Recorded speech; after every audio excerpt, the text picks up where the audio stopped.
Ele foi chamado de o político mais popular do planeta por Barack Obama, mas os últimos anos foram duros com o ex-presidente do Brasil. Em 2017, Luiz Inácio Lula da Silva foi condenado por corrupção e preso. As perdas pessoais foram tão devastadoras quanto as perdas políticas e muitos pensaram que Lula sairia de cena. Mas no início deste ano, o Supremo Tribunal Federal do Brasil decidiu revogar as condenações que o mantiveram na prisão quase 2 anos e restaurou seus direitos políticos. As sondagens mostram que Luiz Inácio Lula da Silva está bem colocado para vencer Jair Bolsonaro na eleição presidencial do próximo ano. Meu convidado no Global Conversation de hoje é o ex-presidente do Brasil e superstar da política, Lula. Presidente Lula, muito obrigado por participar do Global Conversation. Quando nós conversamos pela última vez, em 2016, o senhor me disse que não se candidataria mais à presidência. O senhor disse que estava cansado, que queria deixar um espaço às novas gerações. Muita coisa aconteceu desde então e eu acredito que o senhor mudou de ideia. Olha, Anelisa, a primeira coisa que me fez mudar de ideia, que quando eu falei para você a primeira vez, eu pensei que com 75 anos eu estaria velho. E eu descobri que eu estou novo com 75 anos. E depois que o Biden, com 78, se candidatou e ganhou as eleições dos Estados Unidos, eu fiquei pensando por que não me candidatar às eleições do Brasil. Eu ainda não me decidi disputar as eleições. Nós dedicamos 2021 para que a gente possa brigar para conseguir vacina para todo o povo brasileiro, para que a gente consiga um auxílio emergencial para que o povo possa sobreviver e para que a gente consiga crédito para pequenas e médias empresárias continuarem mantendo seus empregos. Somente a partir do final do ano é que a gente vai, então, começar a pensar na questão das eleições. E se o PT quiser, outros partidos aliados quiserem, eu estou totalmente à disposição para ser candidato a presidente do Brasil, recuperar o Brasil, fazer o Brasil voltar a crescer e colocar o Brasil, sabe, a nível internacional como um país protagonista, como nós fomos quando eu governei o Brasil. O senhor mencionou pedir mais vacinas, ajudar os brasileiros a atravessar a atual crise, mas como é que o senhor pretende fazer isso se o senhor não está no poder, justamente? O senhor pretende pedir ajuda internacional, por exemplo?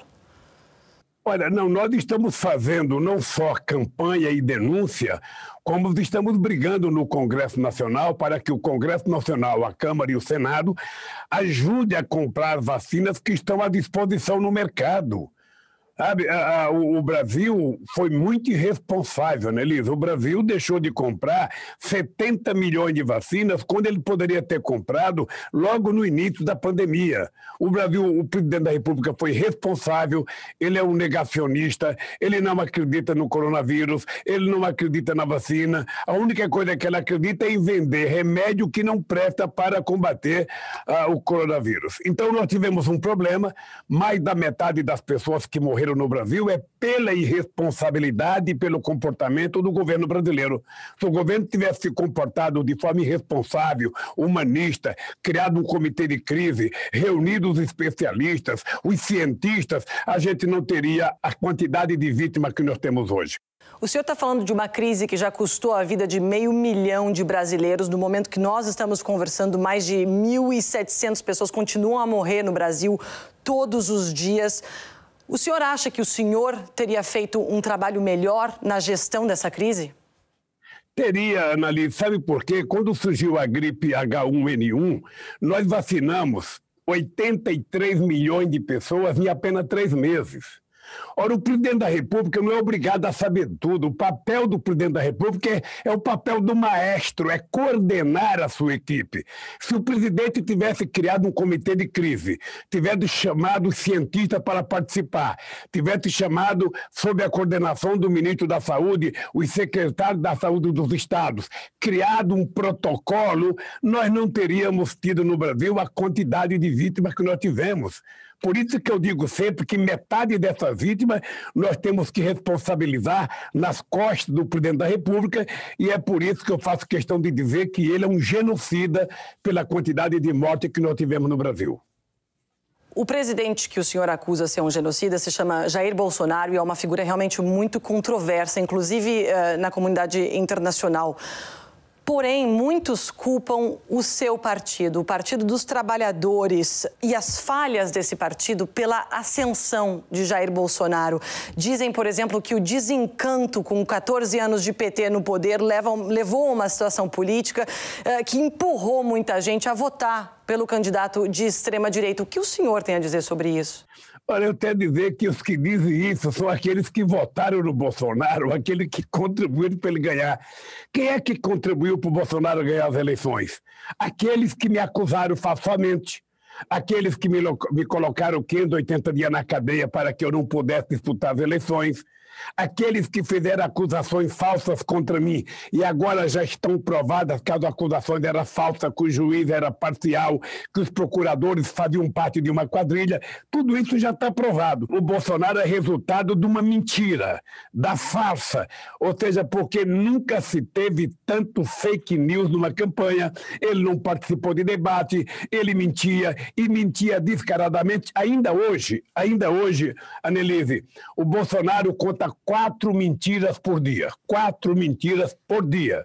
Ou seja, você imagina quanto que ele contou durante o processo eleitoral. Então, na verdade, o povo tomou uma decisão, na minha opinião, equivocada ao votar no Bolsonaro, mas esse é o risco da democracia, esse é o risco do processo eleitoral. A polarização no Brasil agora é diferente. Não é entre dois extremos, um de direita e um de esquerda.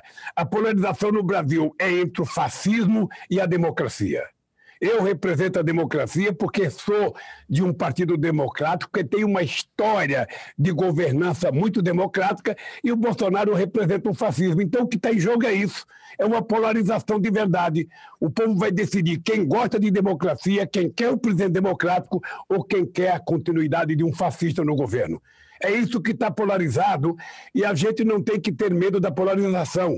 A gente tem que ter consciência que depois das eleições, você ganhando as eleições, você vai ter que governar unificando a sociedade, conversando com todos os seres humanos daquele país e tentar construir uma governança em que as pessoas possam viver mais felizes, viver em paz, trabalhar e viver dignamente. É isso que eu vou fazer, já fiz uma vez, já fui presidente 8 anos, já consegui provar que é possível você construir um Brasil altamente desenvolvido, um Brasil que melhora a qualidade de vida do seu povo, e você sabe a luta que eu tenho contra a desigualdade para combater a pobreza. Nós conseguimos tirar o Brasil do mapa da fome da ONU e, lamentavelmente, a fome voltou ao nosso país. Então, eu sou um presidente que vou governar o Brasil para todos, mas as pessoas têm que saber.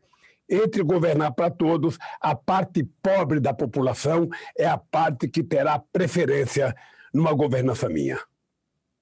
Presidente, parece que o senhor já está em campanha presidencial. Não, é bem possível, veja. O problema é o seguinte, é que eu não posso me anular, sabe? Eu tenho que mostrar para as pessoas que eu estou vivo, que eu estou disposto, que eu estou com saúde, que eu sei como fazer, sabe, a concertação desse país, que eu sei como construir a democracia. A primeira coisa que eu fiz quando eu ganhei as eleições em 2013, Annelise, foi criar um Conselho de Desenvolvimento Econômico e Social, colocando grandes empresários, padres, pastores, índios, negros, bancos, sindicalistas. Ou seja, eu juntei a sociedade civil para que ela, junto comigo, assumisse a responsabilidade de governar o Brasil. E deu certo. É por isso que, quando eu deixei a presidência, eu tinha 87% de bom e ótimo na opinião pública. A comunidade internacional anda muito preocupada com a situação no Brasil. O senhor teria uma mensagem para essa comunidade internacional, principalmente para países europeus? Qual seria a sua mensagem hoje? Annelise, os governantes europeus, tanto os que estão no governo quanto aqueles que já foram no governo, o movimento sindical e as entidades da ONGs conhecem o PT, conhecem o Brasil e conhecem o nosso governo. Nós tivemos uma relação exuberante Eu posso te dizer que quando eu fui presidente da República, a minha relação com todos os partidos da Europa era extraordinário. Era com todos os presidentes, foi com Gordon Brown, foi com o Tony Blair, foi com Sarkozy, foi com o Chirac, foi com a Angela Merkel, foi com o Schroeder. Eu conversava com todo mundo. O Brasil é um país que não tem contencioso e o Brasil precisa fazer uma parceria com a União Europeia. Nós precisamos consagrar o acordo entre a União Europeia e a América do Sul para que a gente possa também dar à Europa a oportunidade de não ficar ilhada entre China e Estados Unidos. Eu fico vendo as notícias daqui e vejo os americanos colocando posições contrárias ao gasoduto que a Alemanha está tentando fazer, sabe, com a Rússia. Eu fico vendo os Estados Unidos brigar por conta da indústria, sabe, da inteligência artificial, da Huawei, da indústria de dados, ou seja, os Estados Unidos e a China precisam se colocar de acordo e a Europa não pode ficar no meio dessa briga, não. Por isso que a América Latina e a relação com o Brasil é muito importante para que todos os países possam compreender que a gente que acabou a Guerra Fria, que a gente que não quer mais guerra nuclear, a gente não pode ter uma guerra comercial, a gente não pode ter uma guerra, sabe, da indústria digital. Nós precisamos construir um jeito de melhorar a vida da humanidade.